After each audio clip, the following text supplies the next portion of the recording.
how you doing? How you doing? How you going? Now listen, first of all, congratulations on the album Still Waters. An amazing effort already. Thank you. A brilliant album, I might add. Oh, thank you. Now, this album... Thank you, man. That's fine, that's fine. This album debuted on the American charts at number 11, is top 10 in Germany, France, Canada, number 7 on the Euro charts, and I've got good news for you from Australia, number 14 on the album charts, second weekend. So you must be absolutely delighted about all those chart positions. Yeah. It's actually been to number 2 in the UK as well. And number 2 in the UK. So it's doing real well. Over the last few years, you've brought out some great albums. Why is this album the one that's working for you? That's a hard... Can I start? Yeah, go ahead. That's sort of a hard question to answer, Ian. We're glad you brought it up, mate. Yeah, we've been quiet for a few years. We've been raising our kids and things like that, and we've been sort of in and out of fashion. And we put a lot of effort into the songwriting on this album. We didn't produce this album. We co-produced it with a number of other producers, David Foster, Hugh Padgham, Arif Mardin, Ross Teitelman, and Raphael from Tony Tone. And that's been the most fun about it. We got to learn from those guys, and we didn't have to spend quite so long in the studio, but it's been 2 years in the making. So we're very happy you like it. Okay, well, let's go right back to 1958, when you first came out to Australia on the Fair Sea from London, and you came out here with the family, immigrated here. Now, we've got a guy on this show called Red Simons, who claims that he was on the same boat coming out to Australia. His name, he actually called himself Peter, but his name is Redmond. Do you remember this kid? Oh. Yes. Peter, oh yeah. Yes, we actually remember him very well. He was always following us around. Yeah. And our mum and dad said, stay away from that kid. He's really bad news. He's probably the rudest kid we've ever known. Yeah. He may grow up to be a lawyer, so and he may grow up, he'll end up on television, there's no question about it. Yeah. Well, I tell you remember him. He also said that even back then, when you were only kids yourselves, that in fact you were sort of every day on the deck sort of harmonising, singing, even back then. Yeah. Yes. Yes, we were always singing along with the seamen, shanties and sort of... Shanty sea song. When you came out and lived in Brisbane, when did you first start writing serious songs together? Well, I started at about 9 years old in Manchester before we emigrated, but I wouldn't call them songs. And I think Robin joined in around about 10. When I was about 14 and Rob was about 11, I think, 10 or 11. And then we all started writing together. Probably just a few months after that, and we've written together ever since. And I think we got serious around about when we were living in Redcliffe, just outside Brisbane. Right. Then on the peninsula. Yeah. All right. Then you became known as the Bee Gees. You did Bandstand. You became one of the most popular young groups in the country. But it really wasn't until you left to go back to London in 1966 that Spicks and Specks went to number 1. In fact, while you were travelling back to London, if I remember. That's right. Yeah, that's how we found out, actually, on the boat going back. We'd heard it actually playing on the speakers on the boat. And someone had said to us that, you know, that was the number 1 in Australia. No, we actually got a telegram in Aden. You did? Oh, that's right, yeah. And when we got to Aden, we got the proof. Literally after you got off the boat, Robert Stigwood signed you up, if this is not correct, and bang, you had a recording contract like that. I'm not sure it was a bang. More like a thumb. More of a thumb. Now, I mean, of course, the Beatles... It took a little while. Well, the Beatles were so big then, and basically you took on the Beatles, and within a very short period of time, New York mining disaster, a major hit. What were you expecting back then to be... What was the expectations of the Bee Gees? What did they hope to be back then? Well, we wanted to be as big as we possibly could because we were very, very ambitious. We've always been very ambitious, and it's still part of our mental makeup today.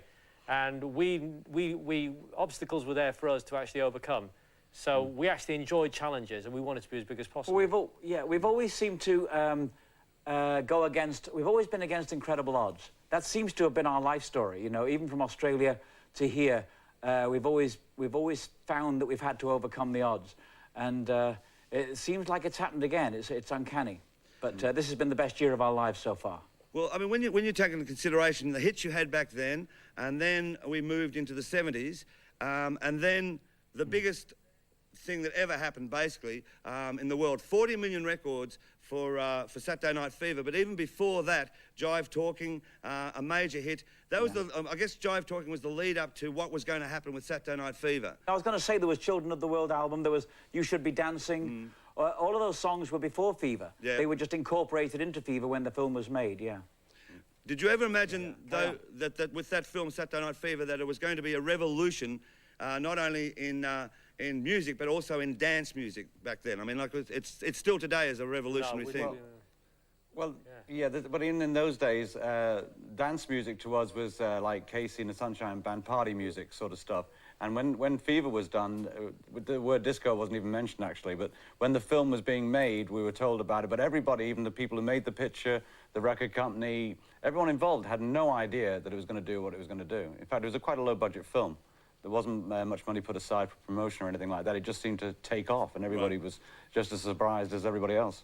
I mean, the stats are just incredible when you consider that over 100 million albums you've sold, which, I mean, I don't know if you can look at that in any retrospective way. 100 million albums.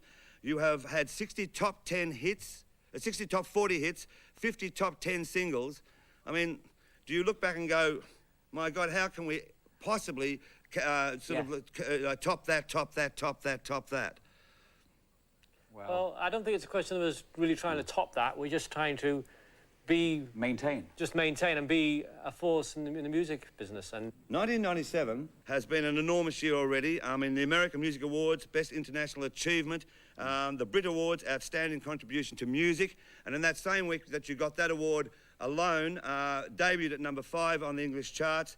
You've been inducted into the Rock and Roll Hall of Fame in America. It just goes on and on and on for you guys.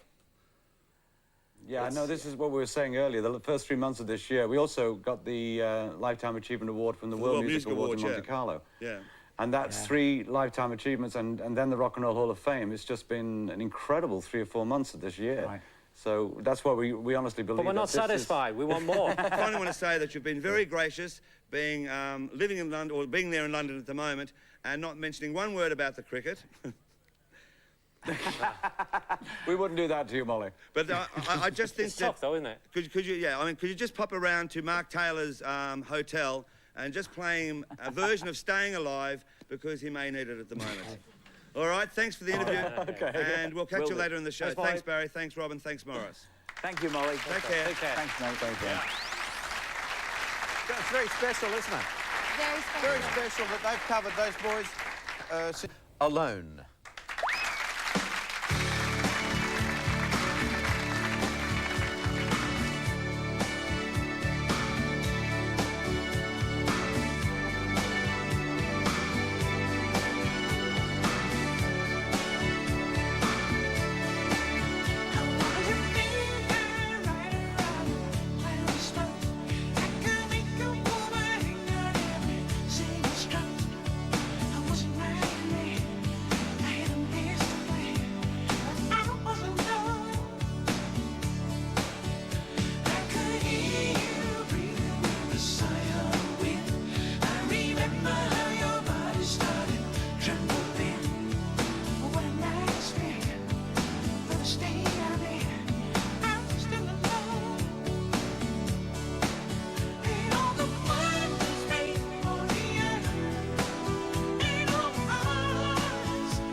Twist of fate.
Thanks, Daryl.